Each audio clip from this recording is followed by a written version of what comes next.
टुनटुन यादव और शिल्पी राज की बढ़ती दुश्मनी को देखते हुए मिल गया हमको वो बड़ा सुराग जिससे दूध का दूध पानी का पानी हो जाएगा। तो आज की इस वीडियो में प्लीज़ अंत तक बने रहिएगा, जिसमें विजय चौहान ने भी किया है बड़ा खुलासा, जिसमें कह दिए डायरेक्ट कि नहीं मतलब नहीं। पोस्ट आया है कि टुनटुन यादव के अब गाना नहीं गाएंगे। हमरे भोजपुरिया में एगो कहावत कहल बाटे कि हाथी चले बाजार तो कुत्ता भोके हजार। भैया टुनटुन यादव ने जितना कम समय में अपना भोजपुरी जगत में परचम लहरा रखे हैं, भाई ऐसे ऐसे कुत्तों को तो भोंकना चाहिए।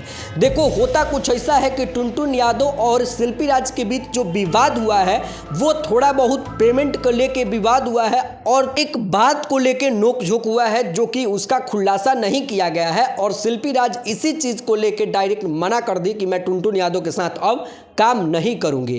खैर विजय चौहान ने भी क्या कहा उसको भी पहले सुन लो। ठीक है, टुनटुन जी के आपसी मैटर क्या होगा, क्या विवाद कुछ चला होगा, क्या बात? एक बार जो हो गई ना तो ना अब नहीं गाएंगे लोग। डायरेक्ट विजय चौहान ने मना किया, मतलब नहीं होता है। और टुनटुन यादव को ये अपना भाई भी मानते हैं और कह भी दिए कि मतलब शिल्पी राज ने जो फैसला लिया है वो अपने नज़र में सही फैसला लिया है। मतलब इससे साफ है, क्योंकि आपको तो पता है कि शिल्पी राज के जो वो वाले हैं वो विजय चौहान ही हैं और विजय चौहान जब कह दिए तो साफ खत्म ही हो गया। खैर आप लोग क्या कहना चाहोगे नीचे कमेंट अपना राय दे कर ही जाना।